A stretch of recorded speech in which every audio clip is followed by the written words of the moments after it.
pastor João Frontino, aleluia, que relatou algo importante, e eu digo amém, porque eu também tenho o mesmo tempo de fé do que o pastor João. Aleluia, no ano de 77, nós se batizamos junto na Sanga dos Vimes.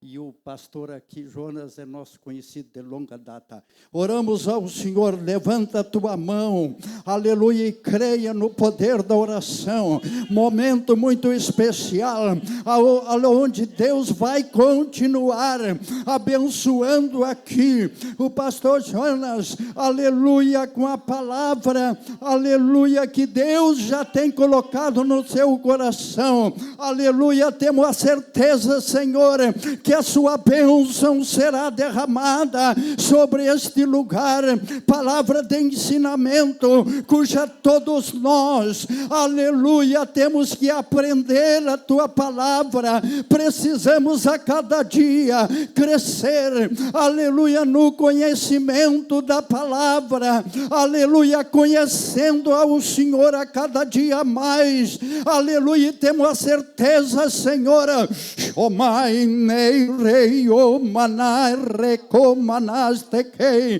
Simiori Nei Recamanai Nekei. Sim, Senhor, continua, Senhor, usando o teu filho aqui, que veio aqui, aleluia, trazer, aleluia, a palavra, ensinamento do Senhor, usa ele a cada dia mais. Por isso eu te dou graça e peço a bênção, aleluia, abençoa o teu filho nesta noite, em nome do Senhor.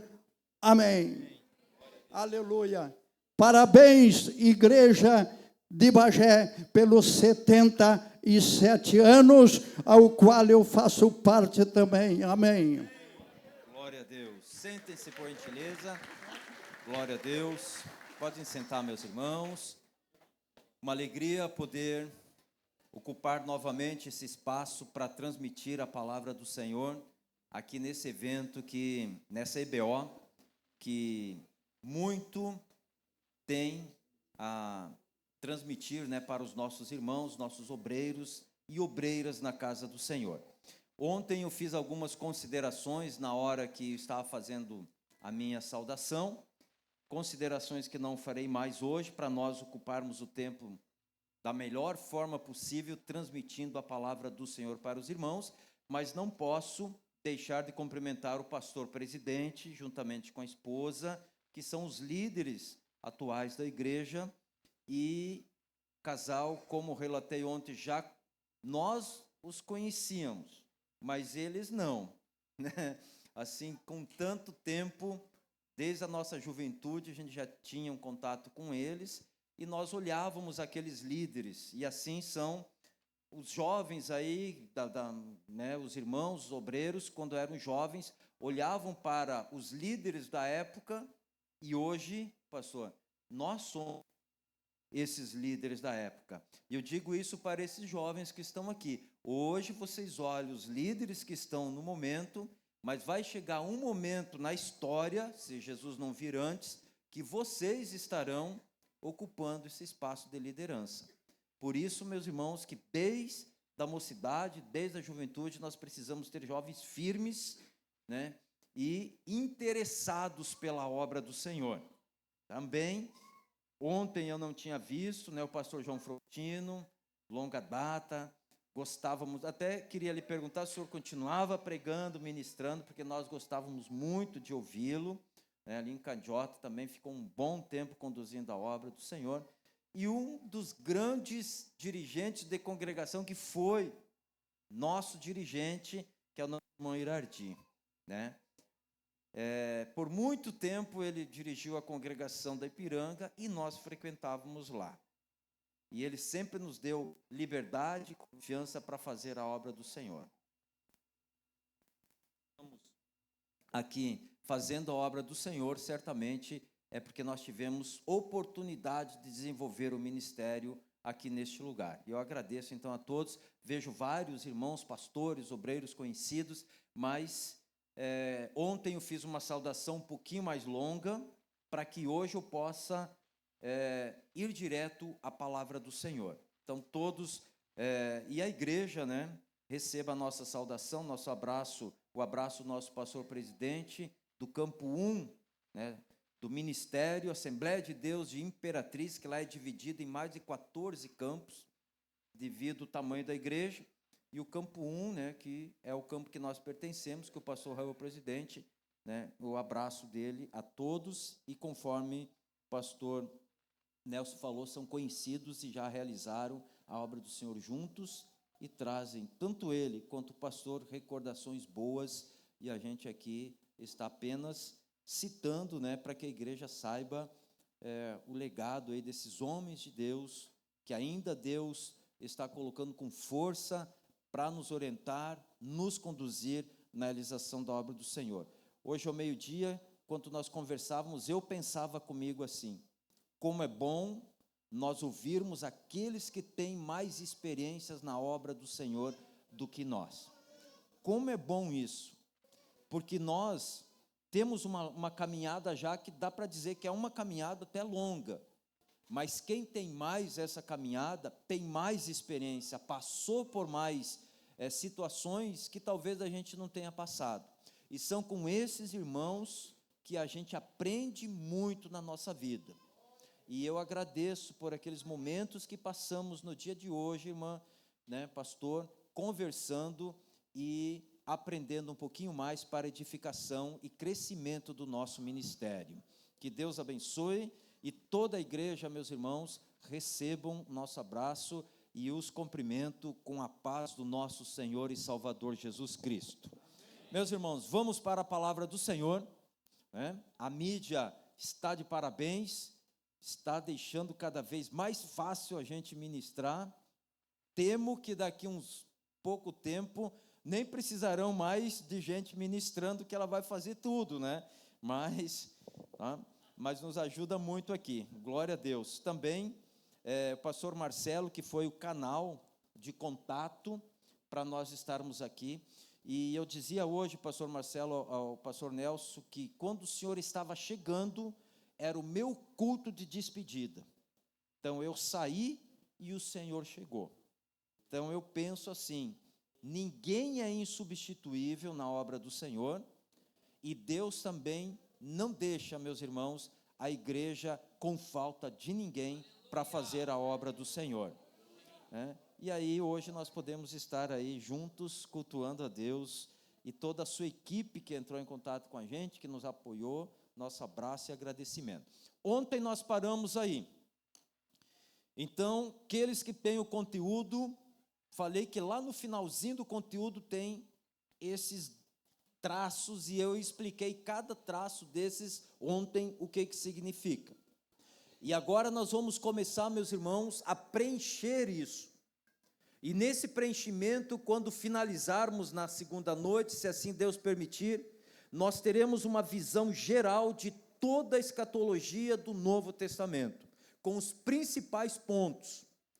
É claro que ela se alonga muito mais do que nós vamos falar aqui nesses dias destinados para nós falarmos.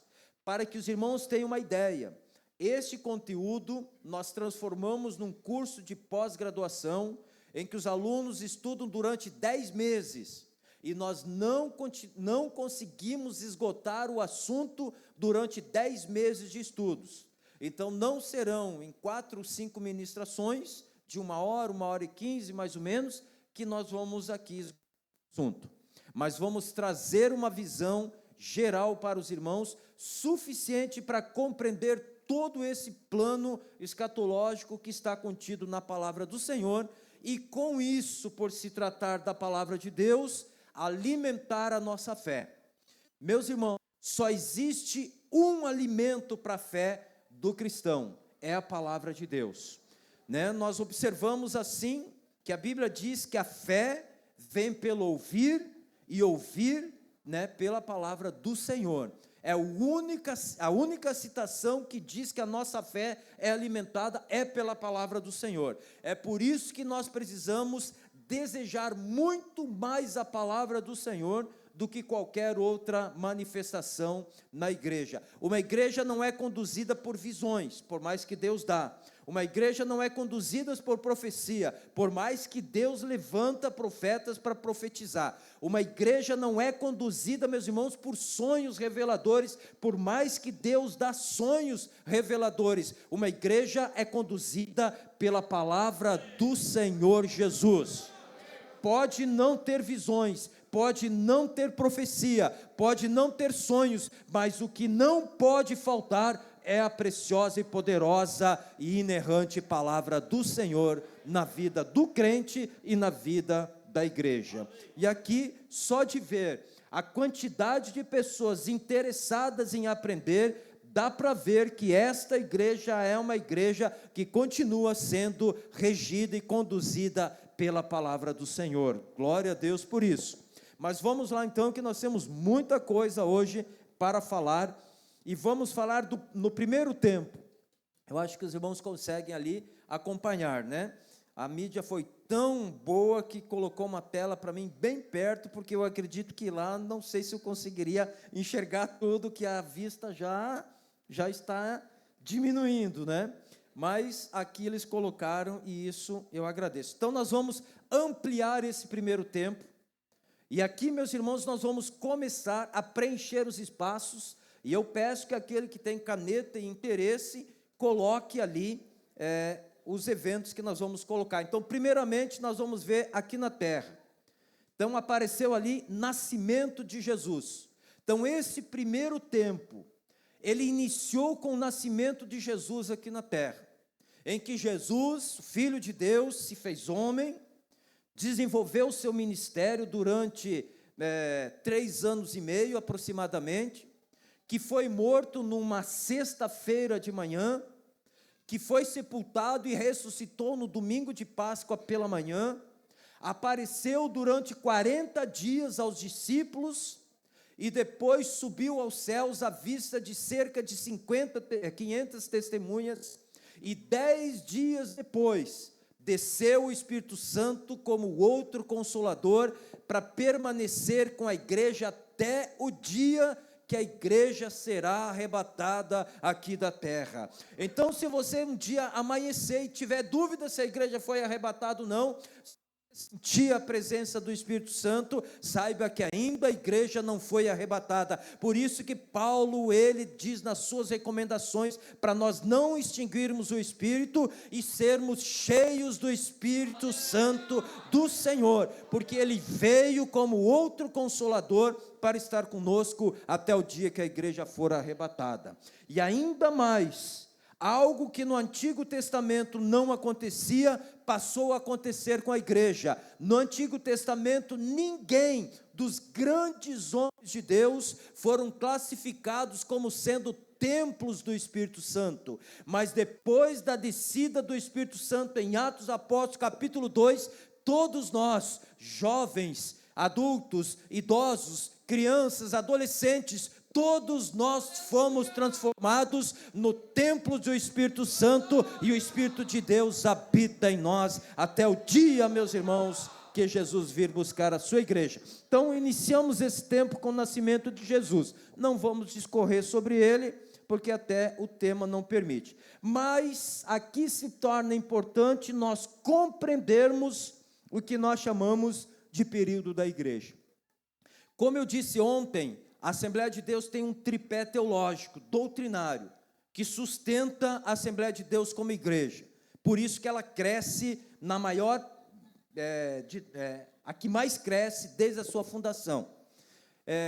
Esse tripé teológico doutrinário, um deles é a chamada teologia dispensacionalista. E é ela que vai nos explicar esse período da igreja e vai colocar a igreja dentro da Bíblia no seu devido lugar, aonde se encontra a igreja de Cristo nas páginas da Bíblia atualmente.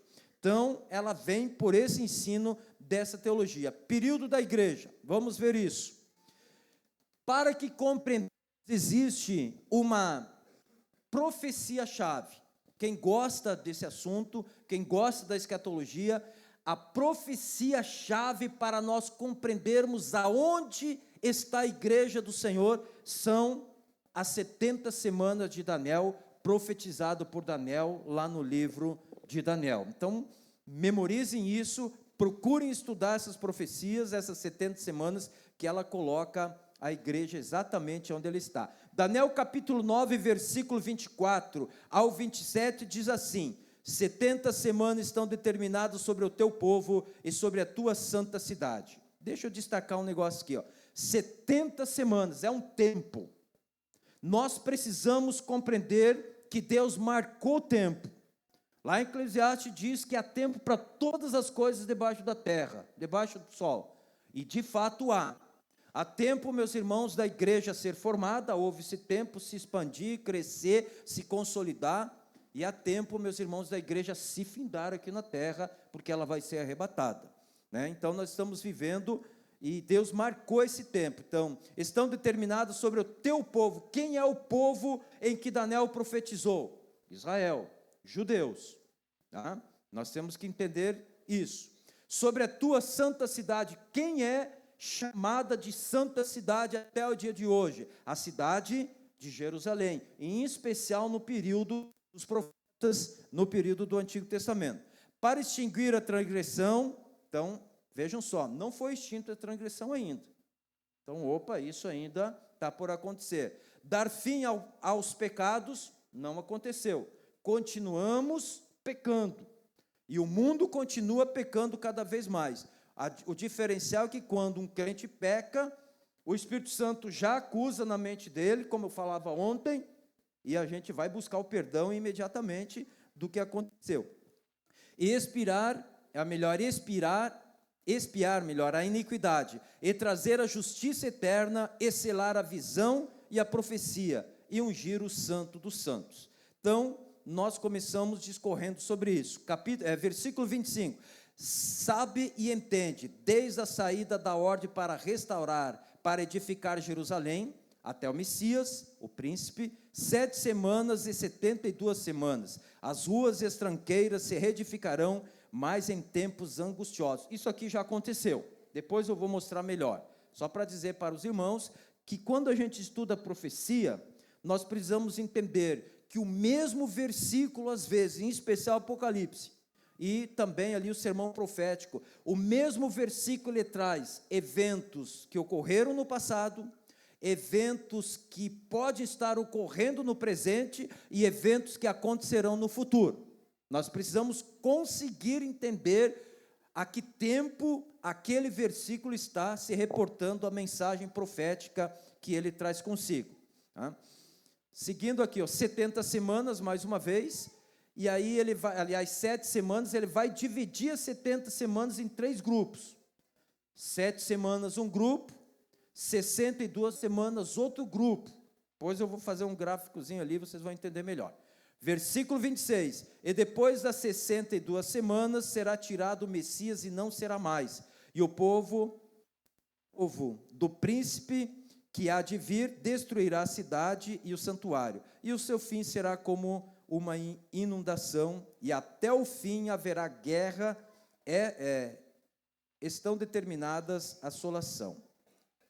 62 semanas, o grupo determinado, e o versículo 27, para depois nós darmos a explicação, e ele firmará um concerto com muitos por 1 semana, e na metade da semana fará cessar o sacrifício e a oferta de manjares, e sobre a asa da abominação virá o assolador, e isso até a consumação, e o que está determinado será derramado sobre o assolador. Então vamos lá, meus irmãos, 1 semana é a terceira divisão desse grupo de 70 semanas. Então, 70 semanas foi dividido em um grupo de 7, um grupo de 62, que dá 69, e um grupo de 1 semana, que é onde nós entender melhor. Aqui eu já avancei por causa do tempo até mesmo. Vejam só, primeiro grupo de 7 semanas, não são semanas de dias. Quando nós estudamos no cenário profético, cada dia equivale a um ano. Então, meus irmãos, o primeiro grupo de semanas, de 7 semanas, 7 vezes 7, que são 7 dias, dá 49. Como são dias proféticos, dá 49 anos. iniciou-se no ano 445 a.C. e terminou no ano 397 a.C., quando Jerusalém foi reedificado, os muros foram reedificados, o templo foi reedificado, quando o povo retornou parte dele do cativeiro babilônico. Então, cumpriu-se isso no ano 397. Então, o primeiro grupo de semanas já passou. O segundo grupo de semanas, que era de 62 semanas, você multiplica por 7, vai dar 434. Iniciou imediatamente após a sessão do primeiro grupo, 397 a.C., e terminou com a morte de Cristo na cruz. Aí vocês podem encontrar em livros pensamentos um pouquinho diferentes. Alguns dizem que terminou quando Jesus nasceu. Outros dizem que quando Jesus morreu, foi crucificado. Outros dizem que foi no ano 70, quando Jerusalém foi destruída. O pensamento escatológico assembleano, ele tem na sua totalidade o entendimento que concluiu-se as 62 semanas quando o Messias foi crucificado. Esse é o pensamento escatológico da nossa igreja Assembleia de Deus. Se alguém tem visto ensinamentos diferentes em outras teologias, entendam que não procedeu do viés teológico assembleano. E eu repito sempre, obreiro assembleano, ele precisa trazer o ensinamento assembleano para dentro da igreja, não os que as outras igrejas pensam. Existem grandes expoentes da palavra do Senhor, principalmente na internet, homens reconhecidos, homens de Deus, mas que têm um pensamento diferente em determinados assuntos sobre a Assembleia de Deus. Não pode ser trazido para o seio assembleano pensamentos que não são alinhados com a teologia assembleana, porque vai criar confusão no meio da igreja. Por exemplo, a Assembleia de Deus, ela é necessariamente pré-tribulacionista. Ela crê que a igreja vai ser arrebatada antes da tribulação. Aí alguém, um obreiro, uma obreira, escuta alguém falar que vai ser arrebatado depois da tribulação.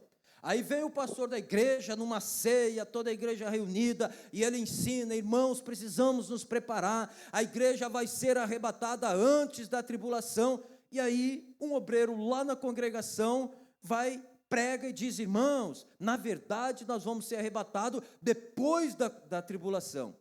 Pensa na confusão que pode gerar na mente daquele nosso irmão, que às vezes tem menos conhecimento e não tem uma fé muito consolidada ainda. Então, nós, assembleanos, precisamos trazer o pensamento assembleano, mantê-lo vivo dentro da igreja, para que não haja confusão e até mesmo pessoas sendo desviadas, porque não se consolidam numa teologia, ou até mesmo divisão no meio da igreja por diferença de pensamento. Então vejam só, terminou a profecia de Daniel, os 2 primeiros grupos de semana, no ano 33 depois de Cristo, pelo nosso calendário. Aí surge a igreja. A igreja, meus irmãos, ela surge a partir de Atos dos Apóstolos, capítulo 2, quando a igreja começou a desenvolver o seu trabalho aqui na terra, sem a presença física de Jesus, que até então, tudo que eles tinham feito segundo, com a presença física de Jesus com eles. Quando Jesus, então, é sepultado, depois eles até se escondem, de uma certa forma. Esse é o período da igreja. Qual é o período da igreja? Da morte de Jesus, ou seja, de Atos dos Apóstolos, capítulo 2, até que a igreja vai ser arrebatada. É o período da igreja. O que aconteceu nesse período? A contagem das 70 semanas de Daniel, aquela profecia, ela se encerrou. Eu botei ali uma nuvem, com uns floquinhos de neve, é como se congelou a contagem daquelas semanas, parou. Então, as 70 semanas, 69 semanas foi contado até a morte de Cristo na cruz, surge a igreja e o Senhor para a contagem. Aí desenvolve-se o período da igreja no qual nós estamos inseridos. E ele permanecerá o período da igreja até a volta de Cristo. Quando acontecer o arrebatamento da igreja, aí termina esse período. Quando vai terminar o período da igreja? Ninguém sabe. E eu também não virei aqui para marcar a data do arrebatamento da igreja. E se algum obreiro está marcando data do arrebatamento da igreja, eu peço que parem imediatamente, porque ninguém tem autoridade, sabedoria, conhecimento e revelação de Deus, ou seja, de quem for, para dizer que o arrebatamento da igreja vai acontecer tal dia. Ninguém sabe. E esse segredo do arrebatamento da igreja é proposital por Deus, para que nós estejamos preparados todos os dias, todas as horas, todos os minutos e até mesmo todos os segundos, porque nós não sabemos quando ele virá, e quando ele vir nós precisamos estar preparados para subir, porque o arrebatamento da igreja, como nós vemos na palavra do Senhor, acontecerá uma única vez, e quem subiu, subiu, quem não subiu, não subirá mais, e não haverá mais oportunidade, né, para isso. Aí depois, meus irmãos, que a igreja é arrebatada, aí volta a contar a última semana. Lembra que eu marquei lá, que é sobre o seu povo está determinado 70 semanas? Então é sobre o povo de Israel, sobre a cidade santa, é sobre a cidade de Jerusalém, né? Então, quando a igreja sai, Deus voltará a tratar com o povo de Israel, com o povo judeu, voltando a contar a última semana. E essa última semana da profecia-chave, 7 anos, que é o que nós conhecemos como o período da tribulação. Só que é nesse período, depois da igreja que os irmãos estão vendo ali, é que vai surgir anticristo, falso profeta, número da besta, abertura de selos, toque de trombetas, um monte de coisa aqui na terra. Mas nós não precisamos nos preocupar com essas coisas, porque é o crente que é fiel, o crente que se santifica, ele não conhecerá o anticristo, ele não saberá o que é o número da besta, ele não conhecerá o falso profeta, ele não verá essas catástrofes que vai acontecer, porque ele estará nas mansões celestial, porque foi arrebatado com o Senhor. Glória, glória, glória a Deus. Mas para isso eu preciso ser fiel. Eu preciso lavar as minhas vestimentas no sangue do Cordeiro. Eu preciso, meus irmãos, ter o meu nome escrito no livro da vida. Eu não posso brincar com a salvação, porque eu posso chegar aqui, faz 20 anos que nós saímos aqui de Bagé. Eu posso chegar aqui e os irmãos acharem que eu sou o mais santo possível. Eu posso até enganá-los, mas quem terá condições de enganar aquele que tudo vê, que tudo sabe e que está em todos os lugares? E é esse que arrebatará a sua igreja, é ele que nós precisamos mostrar que nós somos merecedores de adentrar nas mansões celestiais. Então vamos lá. Aí Jesus vem depois implantar o milênio. A duração do período da igreja é desconhecido. Nós não sabemos quando que terminará, pois ela permanecerá até a vinda de Jesus nas nuvens. Por isso que em Mateus capítulo 24, versículo 36, diz assim: daquele dia e hora ninguém sabe. Ninguém sabe. Todos que tentaram marcar a volta de Cristo foram envergonhados, meus irmãos. Só para que os irmãos tenham uma ideia e não se assustem. Agora a data para a vinda de Cristo está marcado para o ano de 2030. Não sou eu que estou dizendo, eu não creio nisso e eu alerto os irmãos a não crerem nessa data que estão divulgando. Outros marcam a data da vinda de Cristo no ano de 2033. Por que é que eles estão marcando? Porque em 2030... Jesus, ou seja, no ano 30 da nossa era, né, do nosso calendário, Jesus iniciou seu ministério. Então tem alguém que está dizendo que como Jesus iniciou seu ministério no ano do ano 30, em 2030 ele vai voltar a trabalhar aqui na terra para vir buscar a igreja. Outros falam que como Jesus desenvolveu seu ministério até o ano 33 e foi morto e subiu aos céus no ano 33, em 2033, então, será a data que ele vai voltar para buscar a igreja. Não creiam nisso. Isso não é verdade, meus irmãos. Não é assim, fazendo jogo matemático e não sei o que a gente interpreta as profecias. A profecia que a Bíblia interpreta-se por si mesma, e ela diz que ninguém sabe o dia da volta do Senhor, e ninguém saberá, mas ela coloca condicionante, que todo o nosso espírito, alma e corpo estejam preparados para o dia da volta do Senhor. Ela não marca data, mas ela coloca condicionantes. E quem não estiver assim, meus irmãos, não se enganem, não vai subir. Ah, mas eu sou filho de fulano, não interessa. Ah, mas eu tenho tal coisa, não interessa, meus irmãos. Para Deus todos têm o mesmo valor, e todos têm que cumprir as mesmas condições, e a condição principal é nós estarmos com nosso espírito, alma e corpo irrepreensível para aquele grande dia. Glória a Deus, glória seja o nome do Senhor. Andemos, né? Vamos lá então, período da igreja, de forma rápida expliquei. Vamos para o próximo evento que está para acontecer aqui na terra, sinais dos tempos. É um dos pontos que eu sou mais questionado. Quais são os sinais da vinda de Cristo? E nós temos que ver então, vamos lá, sinais dos tempos. Vejamos. Você quer saber, vou fazer uma pergunta aqui, o dia da volta de Jesus? Ah, como eu gostaria, meus irmãos. Vendo aqui a apresentação dos jovens, eu me emocionei, porque já imaginou, e eu tive um sonho, que eu estava sendo arrebatado, e quando eu estava vendo, chegando perto para ver como Cristo era, eu acordei.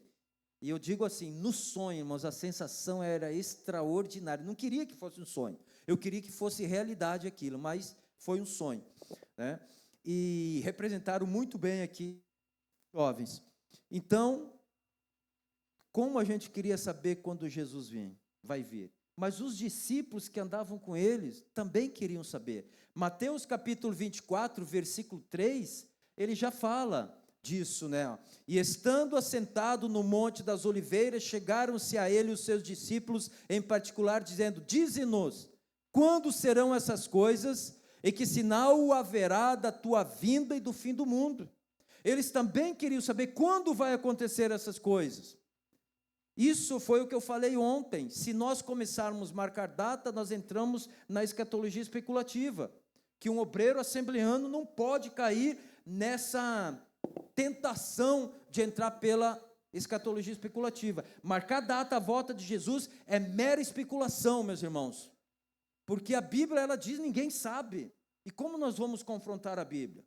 Como que eu vou dizer, não, peraí, a Bíblia diz que ninguém sabe, mas eu sei, eu fiz meus cálculos, eu usei o código da Bíblia, eu usei inteligência artificial, eu usei não sei o que. Meus irmãos, pode usar o que quiser, se a Bíblia falou que ninguém sabe, nada poderá substituir a palavra do Senhor. Mas as pessoas hoje, em busca de likes, em busca de monetização, em busca de fazer os seus cortes de vídeos andarem aí por tudo, acabam falando inconsciente de erros teológicos, independente se vai prejudicar ou não a vida de outros que estão ouvindo, porque eles estão interessados em outras coisas. Por isso, meus irmãos, que o melhor ensino que nós podemos ter é dentro da igreja que cada um frequenta. Aqui é dado, meus irmãos, às vezes com muita simplicidade, mas é um ensino verdadeiro. Nós não podemos ser doutrinados por cortes de internet, de vídeos, porque ali a gente ouve tanta bobagem, tanta coisa, assim como tem também coisas boas. Sinais dos tempos, vamos ver então. Sinais dos tempos, eles se dividem nessas três categorias. Se alguém quer estudar os sinais do tempo de Jesus, da vinda do Senhor, foque nessas três categorias aqui. Não há sinais fora dessas categorias, não há. Então, sinais espirituais, a Bíblia fala quais são. Sinais sociais, a Bíblia fala quais são. E sinais naturais também. O que cabe nós, crentes que desejamos e queremos estar preparados, e eu creio que estamos preparados para a vinda do Senhor, observar os sinais. Não é acrescentar sinais, não é inventar sinais. São sinais nessas três esferas que estão na palavra do Senhor. e que nós precisamos analisá-los e estarmos atentos a eles. Vejamos cada um deles até de forma rápida. Espirituais, o que Jesus disse que nos últimos dias aconteceria no campo religioso. Esses são os sinais espirituais. Então vamos lá. Primeira coisa que eu quero chamar a atenção: não haverá um avivamento mundial da última hora. Não haverá. Pode haver, pastor, um avivamento pontual. Pode a igreja aqui de Bagé dar uma explosão de avivamento pontual. Pode haver e deve haver um avivamento pessoal, mas mundial não. E eu mostro com números, inclusive. Vamos para a Europa. Eu estudo a história da igreja, tanto antiga quanto a contemporânea, em especial a nossa, história da igreja. E quando que ontem foi relatado um pouco sobre o trabalho, né, do missionário fundador aqui da obra, depois hoje o pastor João, com muita propriedade, também acrescentou mais informações. Tudo isso, meus irmãos, eu estudo para fins de pesquisas e publicações de artigos e, enfim, coisas que eu faço, né? E eu estudo a igreja como um todo. Observemos uma coisa, irmãos: 1910, Europa, berço da reforma protestante. Europa declarava 67% dos seus habitantes como cristãos protestantes. Aí havia os cristãos católicos e uma fração muito pequenininha de outras religiões. 2024, dezembro de 2024, mesma pesquisa feita, de 67% de cristão protestante, 2024 saiu a pesquisa dizendo que está abaixo de 27%. Que avivamento mundial é esse para a volta de Cristo? E muitos templos na Europa foram vendidos, foram alugados, e ainda a gente encontra, sim, anúncios. Você quer se hospedar num hotel aonde antigamente era uma igreja? E aí você vai lá e se hospeda num hotel que era uma igreja que cultuava Deus e que fechou. Nos Estados Unidos, meus irmãos, que é considerado o maior país protestante evangélico do mundo, fecham-se em média 5.000 igrejas por ano. Mas não é por falta de recurso, por falta de crente. Não tem mais crente. É a geração atual se desinteressando por Deus. Por isso, irmão Robson, o senhor que é o líder dos jovens, né? Aqui tem uma geração que se interessa por Deus e precisam ser conduzida nesse sentimento. Vocês, jovens, não venham se interessar tanto pelo mundo, porque tem coisas no mundo que vocês precisam se interessar, numa profissão, de ser alguém no mundo, de ter uma família. Isso são coisas daqui do mundo, mas em relação a pecado, meus irmãos, a prazeres mundanos, aquilo que a Bíblia condena, que os olhares de vocês não sejam apontados para isso, mas que haja um interesse pelas coisas de Deus, para que não venha acontecer no Brasil, como está acontecendo na Europa e nos Estados Unidos. A geração atual não tem mais interesses nas coisas espirituais, e há alguém que chega e diz: irmãos, está acontecendo um avivamento mundial, é a vinda de Cristo. Não haverá um avivamento mundial, eu digo para os irmãos, mas nós temos como ter um avivamento pessoal. A igreja de Bagé tem como ter um avivamento pontual, para que a glória do Senhor não cesse, o poder de Deus não cesse, os milagres não cessem no meio da igreja, e a gente possa subir, glorificando e adorando o nome do nosso Deus e Salvador. Não haverá um avivamento, como eu falei. Sabe, porém, isso, olha só as características que a Bíblia diz sobre os sinais espirituais. Sabe, porém, isso, que nos últimos dias sobrevirão tempos trabalhosos, porque verá homens amantes de si mesmo, avarentos, presunçosos, soberbos, blasfemos, desobedientes a pais e mães, ingratos, profanos, sem afeto natural, irreconciliáveis, caluniadores, incontinentes, cruéis, sem amor para com os bons, traidores, obstinados, orgulhosos, mais amigos dos deleites do que amigo de Deus, tendo aparência de piedade, mas negando a eficácia dela.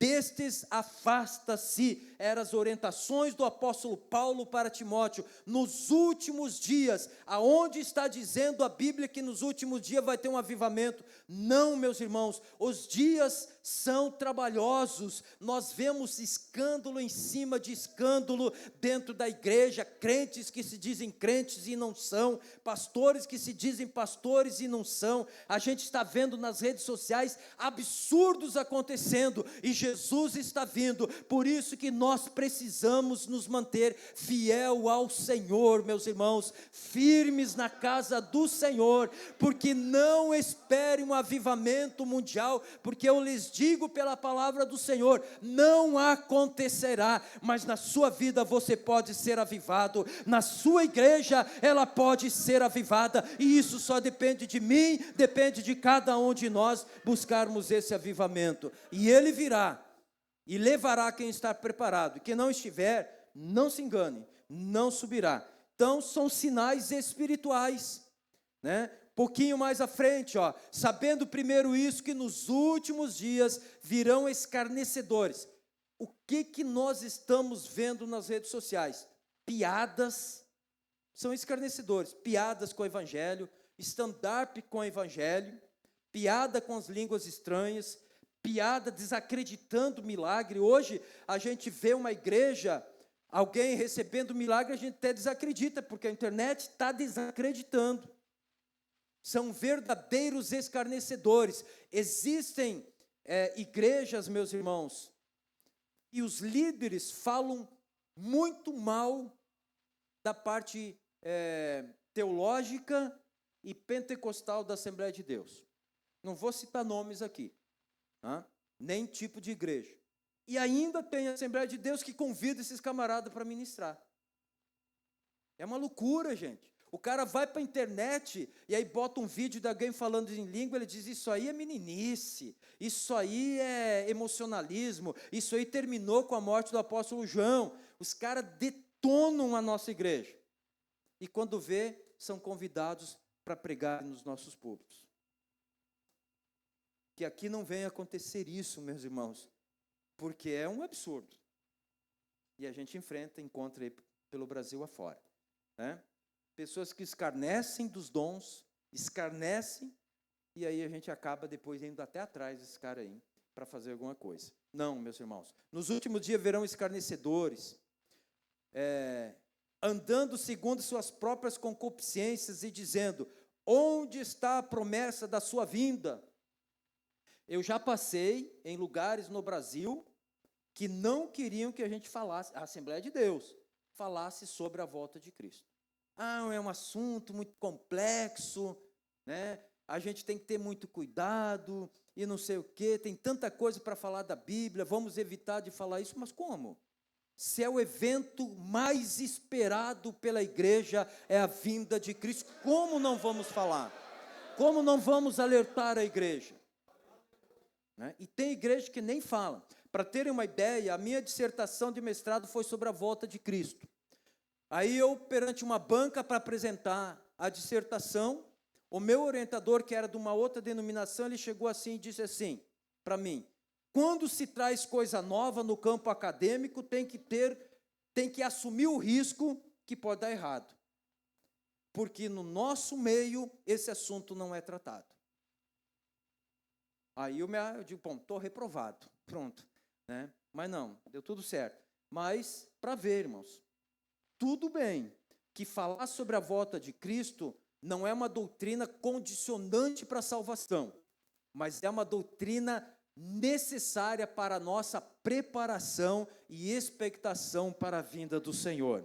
É um assunto de esperança, meus irmãos. É um assunto que nós precisamos divulgar cada vez mais para gerar esperança no crente. Jesus está vindo nos buscar. Nós vamos deixar, meus irmãos, essa terra que está tendo guerra, pode começar uma fome mundial, pode começar tantas coisas aí, mas nós não precisamos nos preocupar, porque nós temos a esperança de irmos para o céu e não contemplarmos nada disso aqui na terra. Glória a Deus. Deixa eu voltar um pouquinho aqui. Onde estará a promessa da sua vinda? Porque desde que os pais dormiram, todas as coisas permanecem como desde o princípio da criação. eles voluntariamente ignoram isso. Crente, meus irmãos, que não dá valor para a vinda de Cristo, se enquadra aqui, ó, voluntariamente ignoram a mensagem da vinda do Senhor. E obreiro muito mais. Meus irmãos, ser obreiro, que é uma coisa que eu trato com os obreiros, ministro para obreiros há muito tempo. Ser obreiro é um ato voluntário. Quem chama alguém para ser obreiro é Deus. O chamado é divino, mas o reconhecimento é dos homens, começando pela igreja, passando pelo pastor presidente. Não existe essa questão de alguém dizer, eu sou obreiro, pastor reconhecendo, não, eu tenho chamada de Deus, Deus me chamou, eu vou fazer com autorização do pastor, não. Isso não é obreiro. O obreiro, ele recebe o chamado de Deus, e esse chamado vai para o coração de quem pode reconhecer o seu chamado como obreiro. E aí tudo dá certo. Tudo tem o seu tempo. E ninguém separa um obreiro que seja inimigo da igreja ou inimigo do pastor. Ninguém. Nem um pastor no seu sã juízo vai separar um obreiro que se declara inimigo do pastor. Não vai. Porque ele sabe que vai dar problema. Vai ser uma pedra no sapato do pastor. Porque ele vai começar a ter uma certa posição e vai juntar um aqui, juntar outro ali, vai começar a falar contra o pastor, e é uma pedra, e é o pastor que coloca ele lá. Pastor, no seu sã juízo, nunca separa alguém que se declara inimigo do pastor. Porque vai ser um problema para ele mesmo. Está juntando problema para si mesmo. Né? Mas vamos lá, meus irmãos, vamos andando aqui, senão a gente... Vamos lá, eu só falei um pouquinho de sinais espirituais. Quer ver uma coisa? Sinais espirituais, né, estão sumindo os dons espirituais na igreja. Quando eu falo isso, eu falo em termos gerais do Brasil. Conheço a Assembleia de Deus em muitos pontos no Brasil. Estão sumindo os dons espirituais, sinais espirituais, frieza espiritual, indiferença espiritual. Né? Então, nós observamos uma coisa na esfera espiritual, por exemplo, e o Sul sofre com isso, saiu no último censo, né, que o Sul, e os irmãos devem ter tido esse conhecimento, já era um conhecimento antes desse censo, que a questão espiritual do Sul é diferente um pouco de questões de outros estados, em questões de religiões de outras procedências, como religiões de procedência de matriz, né, africana, outras religiões, né, espiritismo, umbanda, todas essas religiões, né, que são sinais espirituais. Isso tinha que acontecer, infelizmente, são sinais espirituais e nós precisamos estar atentos a isso. Sinais espirituais na Europa, como falei, sinais espirituais nos Estados Unidos, reconhecendo o casamento do mesmo sexo, são sinais espirituais. E nós temos que, isso sim nós temos que estar atento. Agora, não começar a criar sinais e inventar coisas. Eu sonhei com um cavalo voador, é um sinal que Jesus está vindo buscar a igreja. Não tem nenhum tipo de sinal aí na Bíblia. Porque a Bíblia, meus irmãos, tem uma regra básica de interpretação. Ela interpreta-se si mesma. Tem outros sinais espirituais, mas vamos passar. Sociais. Vamos para os sinais sociais. Jesus apontou os sinais sociais que acontecerão, alertando que a volta dele estaria próxima. Então vamos ampliar isso aqui. E quando virdes de guerra, de rumores de guerra, não vos perturbei, porque assim deve acontecer, mas ainda não será o fim. Porque se levantará nação contra nação, reino contra reino, e haverá terremotos em diversos lugares, e haverá fome. Isso será o princípio de dores, está lá em Marcos, capítulo 13, versículos 7 e 8. São sinais sociais. Fome, sinal social. Irmãos, o Brasil é o grande celeiro do mundo. O agro brasileiro é o grande celeiro do mundo. Se der um colapso nisso, não só nós vamos passar fome, como grande parcela do mundo vai passar fome. Nós temos que estar atentos a esses sinais. Né? Guerras. Quantas guerras estão em funcionamento, andamento? 7 guerras no momento estão acontecendo. Mas não espiritualize o número 7. É outro problema. Caiu no número 7, todo mundo quer espiritualizar. Não, porque o 7, não. Existem 7 guerras em andamento atualmente. algumas conhecidas, como da Ucrânia com a Rússia, né? Tinha Israel, atualmente, agora estão em uma paz, né, aparente, está para surgir uma aqui na América Latina, qualquer momento pode começar, né? Então, são sinais sociais que mostram que Jesus está vindo buscar a sua igreja, e nós precisamos estar atentos. Irmão entregará à morte o irmão, e o pai e o filho, e os filhos se levantarão contra os pais e os matarão. Mateus capítulo 10, versículo 21. Faça um relato do que aconteceu em maio. Em maio aconteceu lá em São Paulo, que um rapazinho de 14 anos matou o pai, matou a mãe, matou o irmãozinho de 6, 7 anos, só porque o pai, e ainda escondeu o corpo numa cisterna, num buraco, né, num poço, só porque os pais não autorizaram ele ir até Mato Grosso para se encontrar com uma mocinha de 15 anos. O rapaz, o filho, foi lá, matou pai, mãe e irmão. E quantos outros relatos nós temos sobre isso? Eu fiz uma pesquisa nos últimos anos sobre violência contra os pais, sobre violência. Irmãos, é assustadora a quantidade. A gente não fica nem sabendo de tudo, de nem 10% do que acontece. Aonde já se viu um filho matar o pai, mas a Bíblia diz que nos últimos tempos aconteceria. São sinais que nós precisamos estar atento a esse tipo de sinal sobre a vinda de Jesus. Tem outros, claro, que eu resumi aqui. Sinais naturais, o que a Bíblia diz sobre acontecimentos na natureza que apontam para o fim, né? E haverá em vários lugares grandes terremotos, fomes, pestilência, haverá também coisas espantosas e grandes sinais do céu. Então, existem coisas que nós nem temos conhecimento que estão acontecendo. Até porque existe, meus irmãos, entre os governos um entendimento que tem coisas para não gerar pânico, não devem ser comunicadas. E aí acontecem coisas que às vezes a gente acha estranho, por que está acontecendo isso? Mas se fosse trazido à tona, geraria um pânico e seria pior do que se ficasse quieto, deixasse a coisa acontecer. Tem muita coisa acontecendo que a gente não toma conhecimento, e outra se toma conhecimento de uma outra forma, mas são sinais, meus irmãos. A própria pandemia que nós enfrentamos 2019, 2020, 2021, é um sinal, meus irmãos. Quem não conseguiu visualizar que é um sinal, passe a visualizar. É um sinal.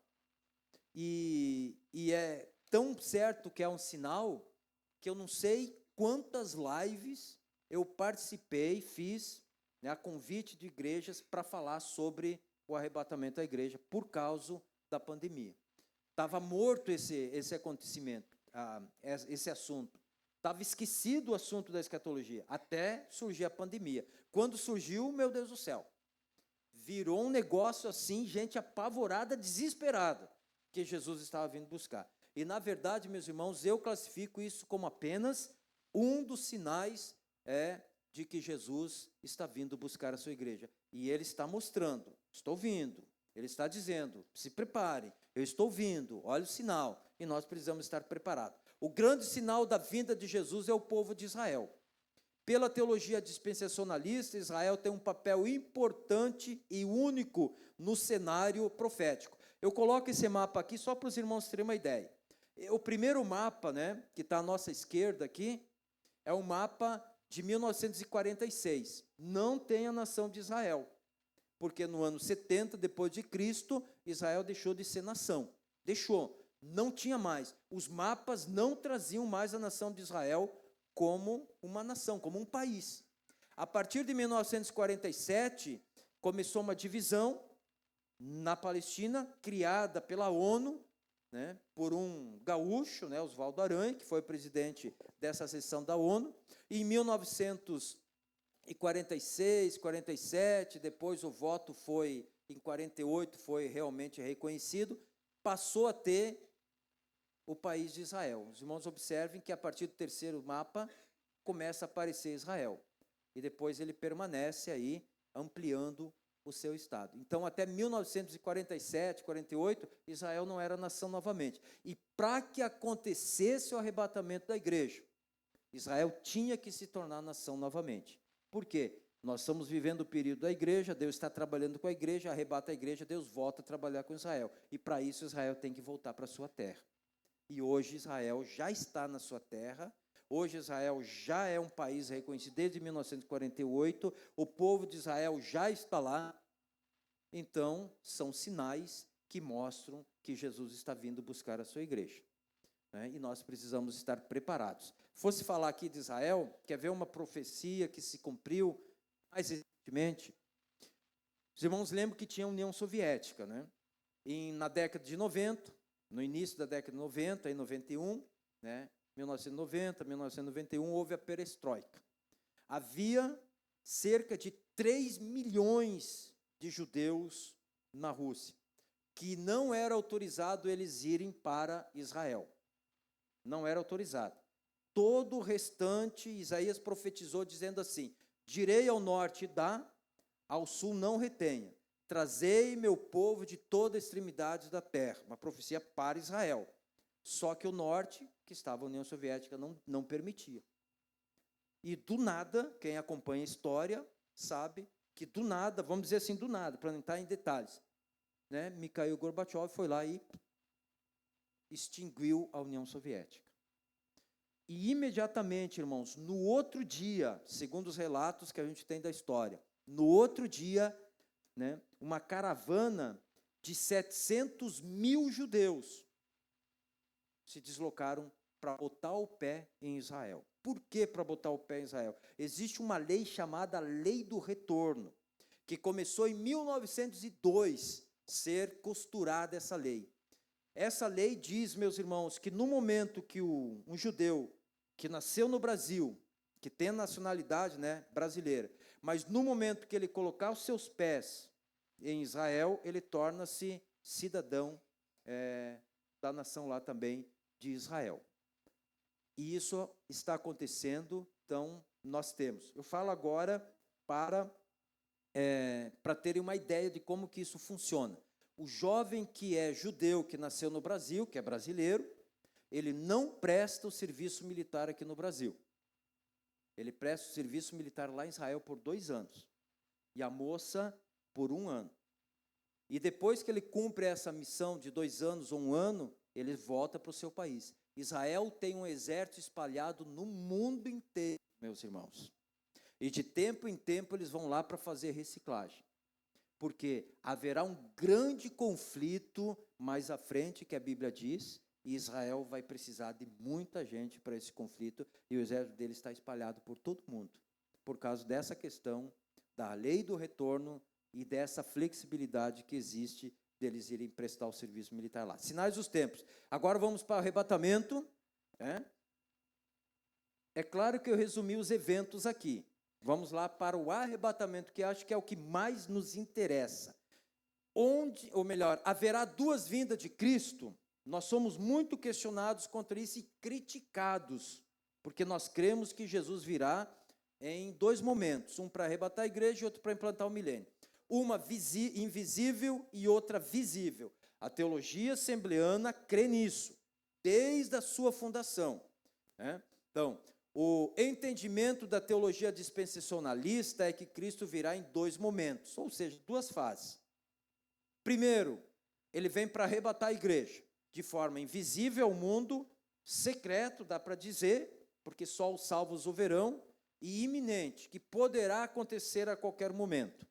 Essa é a primeira vinda. Nós aguardamos Jesus nessa situação. Verá invisível para o mundo, só os salvos o verão, será secreto, porque nós não sabemos quando que vai acontecer, né? E iminente, que quer dizer que poderá acontecer a qualquer momento. Nós esperamos o arrebatamento da igreja assim. E a Assembleia de Deus foi fundada com esse pensamento. Daniel Berg e Gunnar Wingren já pregavam isso, já ensinavam isso. E transcorreu que a igreja, meus irmãos, andou por todas as suas andanças da Assembleia de Deus, até chegar nos nossos dias. E quem somos nós hoje para nos levantarmos e dizermos que até aqui a igreja, a Assembleia de Deus está errada? Se levantar um obreiro aqui de Bagé e dizer: pastor, descobri que a Assembleia de Deus está errada. quer dizer, todos os grandes pastores, grandes líderes, ensinadores, pregadores, escritores, a declaração de fé da Assembleia, o credo assembleano, mostra o entendimento que assim vai ser o arrebatamento da igreja, mas lá num bairro se levanta um obreiro pregando diferente. Não pode. Busque mais informação. Entenda melhor sobre o assunto. Nós estamos falando aqui para obreiros. E obreiro, ele não pode ser um ensinador de coisas que gerem confusão no meio da igreja. Se ele não acredita que vai ser assim o arrebatamento da igreja, ele está no direito dele de não acreditar. Mas ele não pode sair falando na igreja aquilo que é contrário ao entendimento da teologia assembleana para não gerar confusão no meio da igreja. Ah, porque eu ouvi um vídeo do fulano e tal. Ah, porque eu li o livro do fulano e tal. Quer ler livro? E eu aconselho que leia livro. E quando lançar o meu, comprem o meu para ir leiam também. Né? Mas vejam só, quer ler livro? Leia da CPAD. Jamais um livro da CPAD vai confundir a nossa mente sobre a nossa fé que a Assembleia de Deus transmitiu e cresceu tanto nessa essência. Ah, eu quero comprar livro da editora tal, como está sendo transmitido, não vou falar porque pode dar problema, né? Da editora tal, não compre, porque ela tem um viés teológico diferente da Assembleia de Deus. E aí o crente compra aquele livro de teologia sistemática, que tem toda a teologia sistemática, e aí ele pega de um viés teológico diferente da Assembleia de Deus. E aí ele começa a pregar aquilo que vai gerar confusão no meio da igreja. E aqui são obreiros assembleanos. A teologia que tem que estar na mente, na boca do obreiro assembleano é esta, a teologia da Assembleia de Deus. Depois ele virá, meus irmãos, depois do período da tribulação, ele vem visível, acompanhado dos santos, dos salvos, e ele vem no final da tribulação. Tá? Aqui está a nossa declaração de fé. Eu acompanho as postagens da igreja aqui, e eu sei que vocês estão estudando a declaração de fé aqui, né, pastor? Né? Irmãos, todo obreiro tem que estudar esse negócio. Todo obreiro, aliás, tem que ter a declaração de fé. Porque a declaração de fé, ela traz o pensamento teológico da Assembleia de Deus. Os jovens comprem, adquiram, vão na internet, vocês gostam da internet, está lá já, botem lá, declaração de fé da Assembleia de Deus. Já vai aparecer em PDF, lá já está postado. Baixem e estudem. Pregadores, professores da escola dominical, vocês têm que ter a Bíblia como a principal referência e para o obreiro assembleano, em segundo lugar, a declaração de fé. A declaração de fé não substitui a Bíblia, é a interpretação da Bíblia, na visão da Assembleia de Deus. E aqui me permitam eu abrir um pequeno parênteses. Eu tive uma participação na realização da declaração de fé, que foi publicada no ano ali de 2000, começou em 2017, foi ser uma versão 2019. Então, aqui no Sul foi nomeada uma comissão de pastores, eu estava em Bento Gonçalves na época, foram nomeados 2 pastores aqui no Sul, pastor Eliezer Moraes e o Hermel, agora me fugiu o nome dele, o João Maria, né? E eles, então, foram os representantes lá na comissão no Rio de Janeiro para escrever, assim como todas as regiões enviaram 2 pastores, e depois, feita, eles passaram para alguns fazer correção ou sugestões. Eu fui um aqui do Sul que recebi para fazer correção, se tivesse alguma coisa, sugeria, né, não para a comissão lá, mas para o pastor aqui do Sul, que estava responsável por representar a nossa região. Aí depois, quando ela ficou pronta, eu recebi do Conselho de Educação e Cultura da CPAD um exemplar digital que eu utilizo até hoje, quando ela estava pronta. Então, meus irmãos, nós precisamos, como obreiros assembleanos, pregar o que está escrito lá. E o que está escrito lá sobre a vinda de Cristo? Olha só, cremos, professamos e ensinamos que a segunda vinda de Cristo é um evento a ser realizado em 2 fases. A primeira é o arrebatamento da igreja antes da grande tribulação. A segunda fase é a segunda vinda em glória depois da grande tribulação, visível aos olhos humanos. Então vejam só, meus irmãos, se a declaração de fé mostra que o entendimento assembleano é esse, a vinda de Cristo em 2 fases. como que um obreiro, nós como obreiros, vamos se levantar dentro da Assembleia de Deus e dizer, não, estão errado. Porque eu penso que Jesus vai vir só numa vez, lá depois da tribulação, sei lá. Não. Ah, mas eu não concordo com a declaração de fé. Tudo bem, então não fale do que ela rege. Porque nós estamos dentro da Assembleia de Deus. A teologia tem que ser assembleana. A crença, a interpretação tem que ser assembleana, para não dar confusão. E a internet, que tem muita coisa boa, mas está gerando muita confusão dentro da Assembleia de Deus e dentro dos obreiros. Porque quando você usa a inteligência artificial, eu dou aula de como pregar, lá tal de homilética, essas coisas, né? Eu não digo para os alunos, não use a inteligência artificial.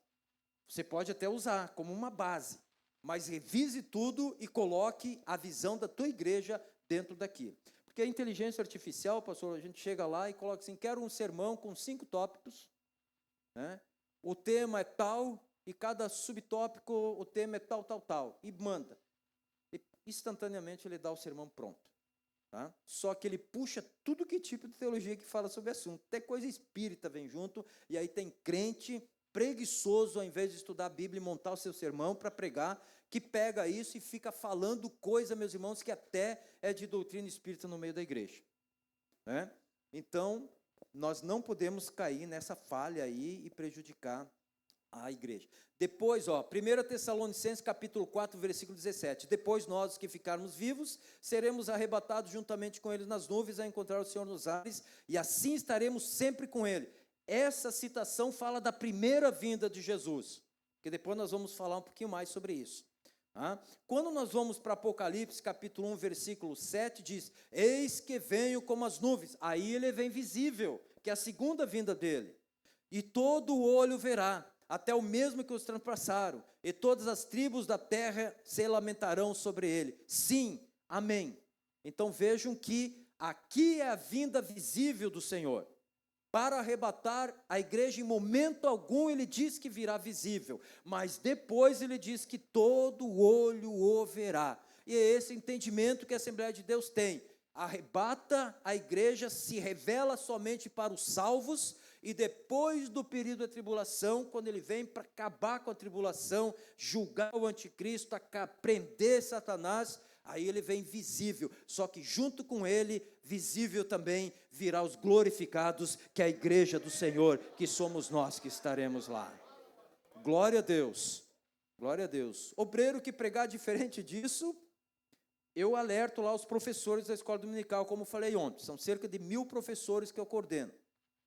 Professor da escola dominical que pregar diferente da teologia assembleana, ele é afastado imediatamente. Eu falo lá para o líder da congregação ou da regional, afasta e substitui esse professor, não deixa ele passar ensinos diferentes, porque aí o pastor prega uma coisa no domingo à noite, no outro domingo de manhã está o professor ensinando outra coisa. E aí, quem está certo? O aluno fica confuso, é o professor ou é o pastor? E eu digo para os professores lá, nós somos chamados não para criar confusão no meio da igreja, nós somos chamados para sermos os guardiões da sã doutrina da palavra do Senhor. É isso que o professor da escola dominical é. Mas andemos um pouquinho mais aqui que eu já tenho que finalizar. Credo assembleano, meus irmãos. Olhem só, todo obreiro assembleano precisa conhecer o credo da Assembleia de Deus, que está naquele livrinho da declaração de fé, lá nas páginas iniciais. São 16 pontos o credo assembleano. Os 8 primeiros foram escritos por Gunnar Wingер. Ele escreveu em 1919, o credo assembleano, ele começou lá, o que nós cremos, o que a Assembleia de Deus crê, escreveu 8, depois foi ampliado para 12, e agora, junto com a declaração de fé, foi ampliado para 16 tópicos o credo. E o credo, meus irmãos, é um resumo do que a nossa igreja pensa, ensina e acredita sobre as doutrinas da igreja. Então, como que um obreiro assembleano não vai ter conhecimento do credo da igreja? Ele é obreiro, ele tem que ter conhecimento. Então, eu aconselho aqueles que quiserem, desejarem, se interem de qual é o nosso credo. O credo assembleano fala sobre a volta de Cristo, o credo de número 13. Na segunda, cremos, começa lá assim, cremos, na segunda vinda de Cristo em 2 fases distintas. A primeira, invisível ao mundo, para arrebatar a sua igreja antes da grande tribulação. A segunda, visível e corporal, com a sua igreja glorificada para reinar sobre o mundo durante 1000 anos. Está no credo que começou a ser escrito por um dos fundadores da nossa igreja. Quem somos nós hoje, depois de 114 anos, se levantar e dizer que o credo está errado? Se a igreja cresceu em cima, meus irmãos, desse entendimento teológico, a igreja avançou, como é o caso da Assembleia de Deus, que chega hoje a mais de 22 milhões de membros no Brasil, e começou com 18 pessoas em 1911, chegou em 2022, quando foi feito esse levantamento, cerca de 22 milhões de membros. Como que nós vamos entender que o credo, que a declaração de fé está errada? Porque se tivesse, não teria dado esse crescimento, porque Deus não teria abençoado.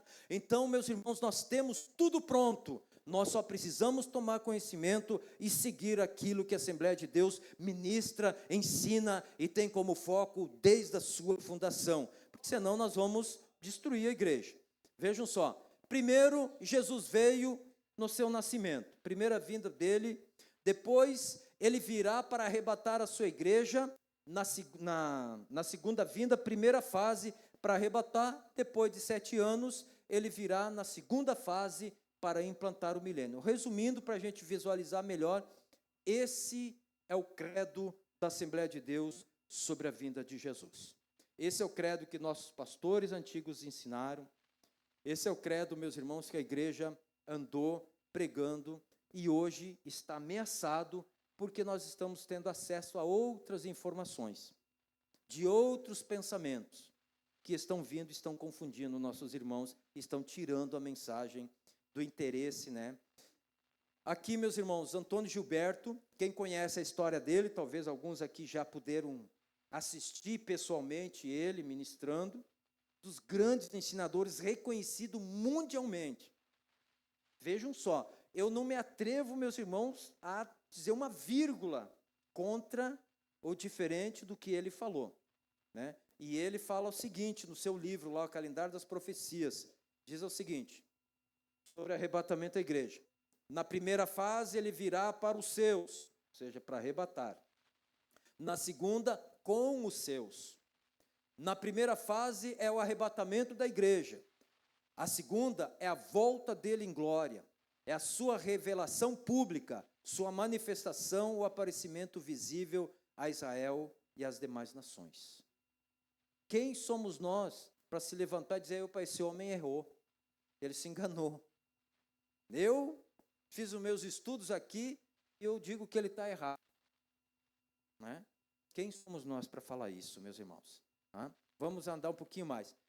Nós temos atualmente um dos pastores, o Ciro, né, Sanches Zibord, é um dos que atualmente, dentro da CPAD, que mais fala sobre escatologia e escreve. E ele colocou, é um atual, contemporâneo, um pastor jovem até mesmo, um escritor jovem, e ele escreveu o seguinte, mas também sabemos, porque temos a Bíblia completa, que ele voltará para arrebatar os salvos nas nuvens, e que 7 anos depois pisará na terra para instaurar o milênio. Então, continua o pensamento dentro da Assembleia de Deus, que Jesus vem arrebatar a igreja, 7 anos depois ele vem para implantar o milênio. Se alguém dos obreiros tem pensamento diferente, eu aconselho, estudem a nossa declaração de fé, o nosso credo e a teologia sistemática pentecostal, que rege toda a teologia sistemática da Igreja Assembleia de Deus, para não haver confusão no nosso meio. Como será o arrebatamento? Eu já finalizo hoje, meus irmãos. Paulo explica com detalhes em 2 passagens bíblicas, não precisa nem a gente explicar. Paulo foi muito pontual, explicando, né, muito sábio, como sempre nos seus escritos, explicando sobre isso. 1 Coríntios capítulo 15, versículos 51, 52, ele escreveu assim, eis que vos digo o mistério, na verdade nem todos dormiremos. Eu creio que todos sabem que a expressão dormir era uma tradição judaica, que para eles amenizar a morte de alguém, eles diziam que a pessoa não estava morta, mas que estava dormindo, por isso que eles usavam especiarias. Eles iam lá, colocavam no rosto, tiravam aquela palidez do defunto, então dava a impressão que a pessoa estava dormindo. Por isso que eles usavam, dentro da sua tradição, essa palavra dormir ao invés da palavra morte. Tem outros significados também, mas eu trago aqui o mais simples, o porquê que eles usavam o dormir. Mas todos seremos transformados num momento, num abrir e fechar de olhos, ante a última trombeta. Aqui, essa trombeta, meus irmãos, é que confunde muita gente. Não são as 7 trombetas do Apocalipse. Lá nós vamos ver, amanhã de manhã, que a gente vai falar sobre o anticristo, e nós vamos ver os possíveis candidatos aí de quem vai ser o anticristo, os possíveis sistemas que poderão ser o número da besta, vamos falar tudo amanhã, de manhã. Tá? Quem quer saber, tem essa curiosidade de saber, vem amanhã, que nós vamos lançar aí uns nomes que vocês vão se apavorar, de esse aí pode ser o anticristo, meu Deus do céu, né? Às vezes é até teu vizinho aí, você não sabe, né? Mas vem amanhã que a gente vai falar isso aí e vão entender essas coisas. Né? No momento, num abrir e fechar de olhos, ante a última trombeta, porque a trombeta soará e os mortos ressuscitarão incorruptíveis e nós seremos transformados. Eu fiz uma animação, depois eu vou comentar essas 2 passagens. 1 Tessalonicenses, capítulo 4, versículo 15 e 17. Aí alguém vai pensar assim, mas o anticristo tem que ser um homem? Porque tem uma vizinha aqui que, se fosse mulher, certamente essa seria a anticrista, né? Dizemos-vos, pois, isso pela palavra do Senhor, que nós, os que ficarmos vivos para a vinda do Senhor, não precederemos os que dormem, não vamos na frente dos que já morreram. Porque o mesmo Senhor descerá do céu com alarido, com voz de arcanjo e com a trombeta de Deus, e os que morreram em Cristo ressuscitarão primeiro. Depois nós, os que ficarmos vivos, seremos arrebatados juntamente com Ele nas nuvens, a encontrar o Senhor nos ares, e assim estaremos sempre com o Senhor. Nessas 2 passagens bíblicas, Paulo explicou muito bem como que vai acontecer. Aí eu procurei fazer uma animação aqui, vamos ver se vai dar certo. Tá? Vai acontecer no arrebatamento da igreja junto, ou seja, fração de segundo antes, a primeira ressurreição. O estado intermediário dos mortos, né, conforme aqui escreveu o pastor Zibordi, é o seguinte: o espírito e a alma dos mortos encontram-se hoje em um lugar intermediário, aguardando a ressurreição. Todas as pessoas, ao morrerem salvas ou perdidas, ficam sob o controle de Deus. Os salvos são levados ao paraíso, que está no 3º céu. Né? Depois vocês vão preencher lá no gráficozinho o 3º céu. No céu. E os ímpios vão para o Hades, né? Ou Seol, que é no hebraico. Um lugar de tormento. Então esse é o entendimento que se tem. Pessoa morre, a alma e o espírito, que é a parte mortal, se separa do corpo, o corpo vai para a sepultura.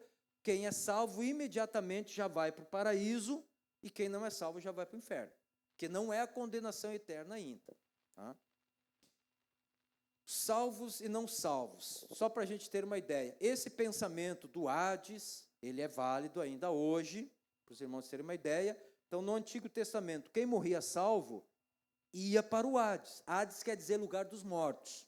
Ia para o Hades, no lugar chamado Ser de Abraão, que era separado espiritualmente, no mundo espiritual, por um abismo, e quem não morria salvo ia, a Bíblia só diz que ia para o Hades, para o inferno, mas eu coloquei ali inferno prisão, porque de fato é tipo uma prisão, então ali nunca mais vão sair, a não ser para o juízo final.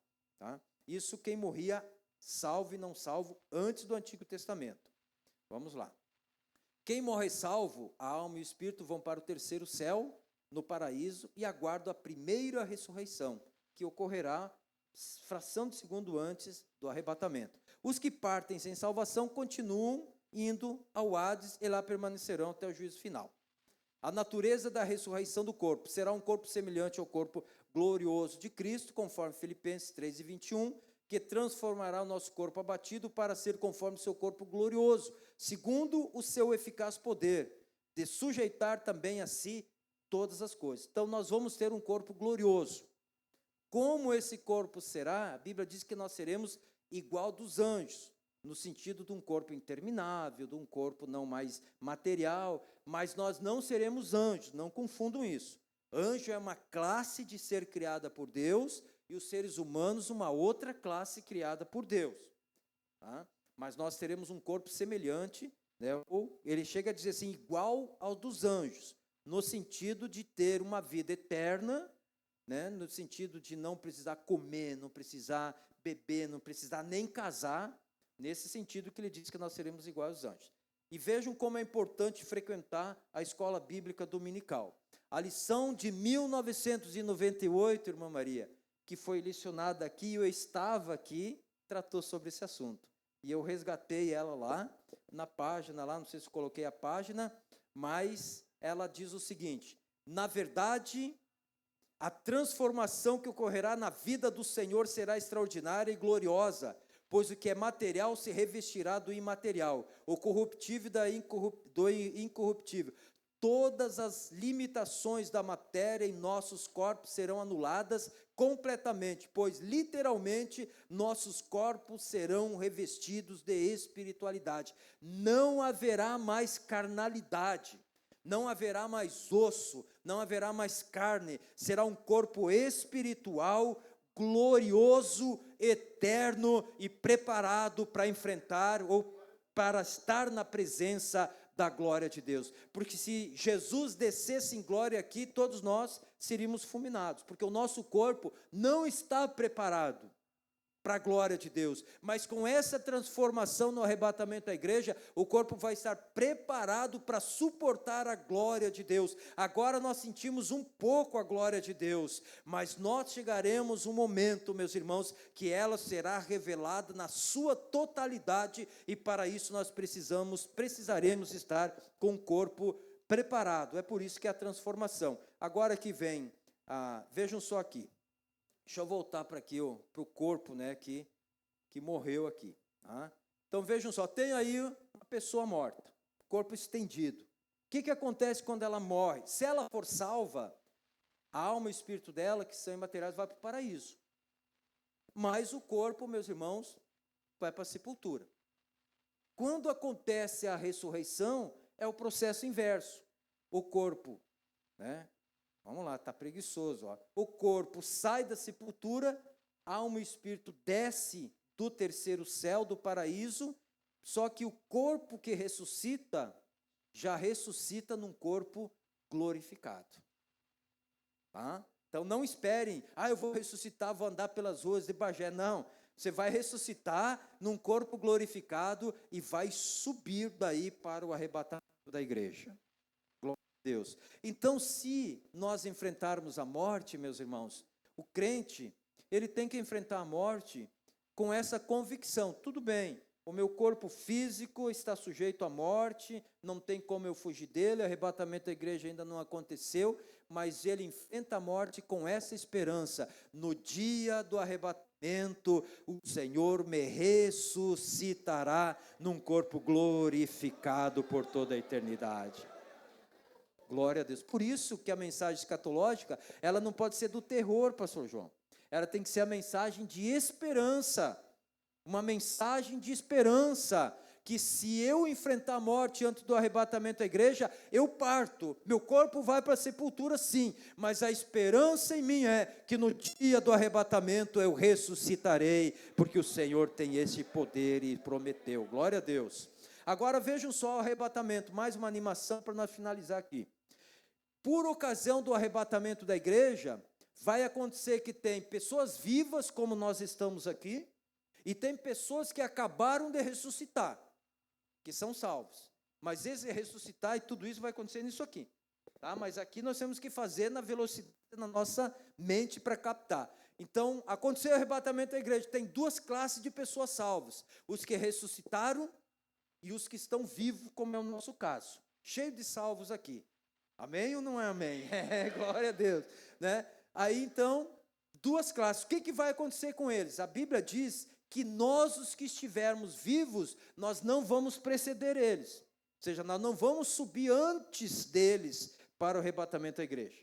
Né? A Bíblia diz que nós vamos também ter o nosso corpo transformados e tem um encontro lá e vai acontecer isso aqui juntos, meus irmãos.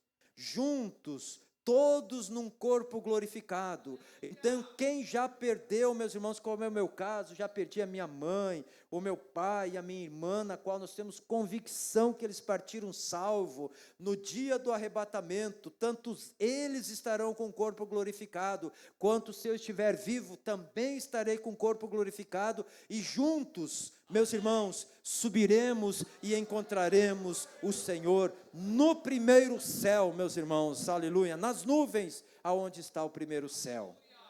Então, se você perdeu já um ente querido, e ele foi salvo, não se preocupe, a alma e o espírito dele está no repouso do Senhor,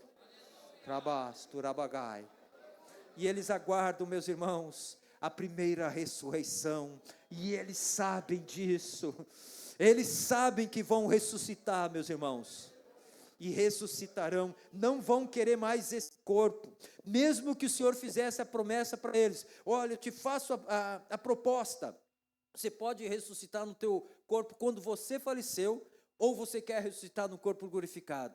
Eles não vão querer ressuscitar no corpo quando eles faleceram, eles vão querer o corpo glorificado, meus irmãos, aleluia, e é isso que nós precisamos desejar. Deixa eu ver se é tudo isso, e eu finalizo aqui com essa pergunta, para nós respondermos amanhã de manhã: para onde irão os salvos após o arrebatamento? Para onde, meu Deus do céu? Será que vão para o paraíso? Será que vão para as bodas? Alguém está falando aqui. Para onde eles irão? Será que irão para Jerusalém celestial? Jovens, eu deixo essa pergunta para vocês, que são menos experientes, e lógico, é lógica essa menos experiência. Para onde vocês acham que após o arrebatamento da igreja, os salvos irão? Amanhã eu respondo, amanhã de manhã, tá? Para nós para vermos como a Bíblia fala tudo, meus irmãos, é só ordenar.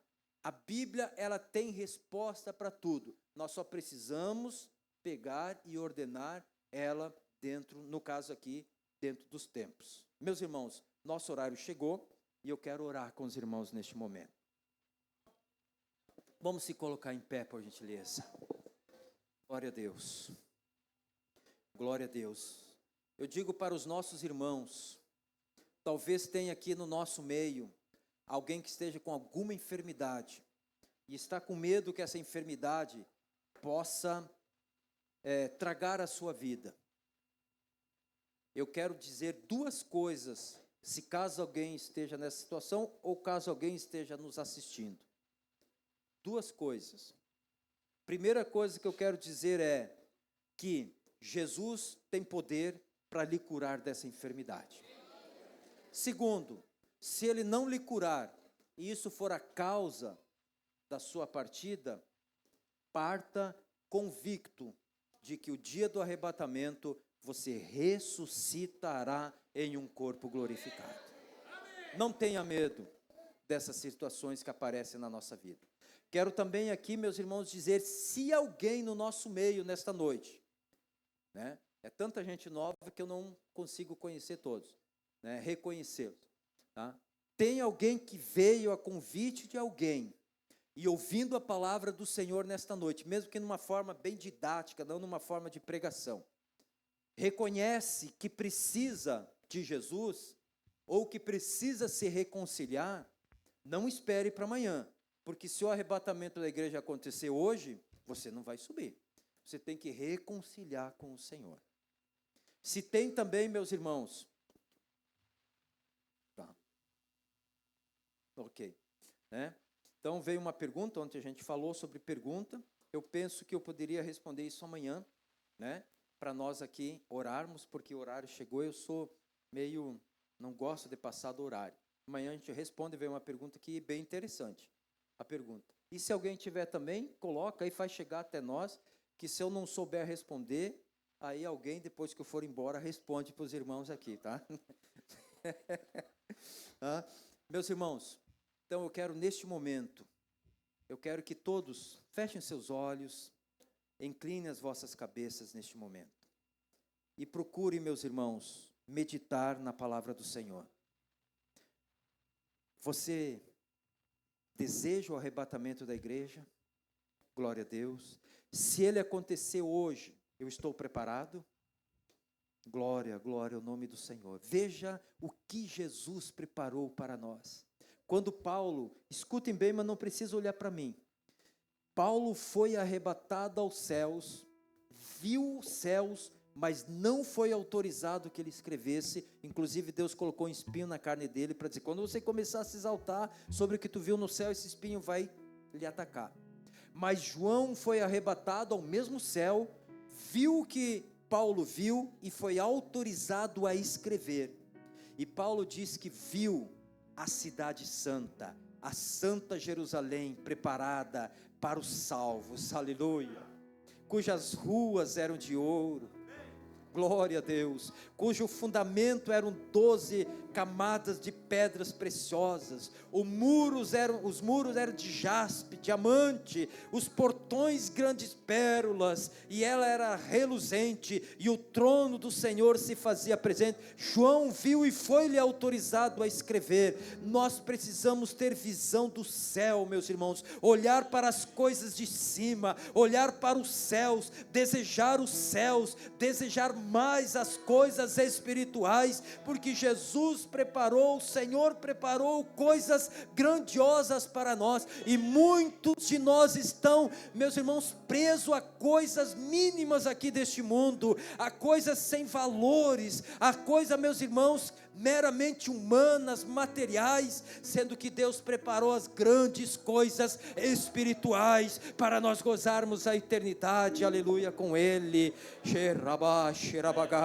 Se você precisa pedir perdão ao Senhor, peça. Se você precisa se consertar neste momento, se conserte com o Senhor. Se você precisa reconciliar, procure alguém aqui da igreja, um obreiro, um líder, e se apresente a Ele dizendo, eu estou me reconciliando, ou eu me reconciliei nesta noite. Se você está em dúvida sobre a tua salvação, peça a Deus que lhe acrescente mais fé para que você tenha certeza de que é um salvo. Se você identifica que está fazendo coisas que a Bíblia condena, pare imediatamente de fazer isso.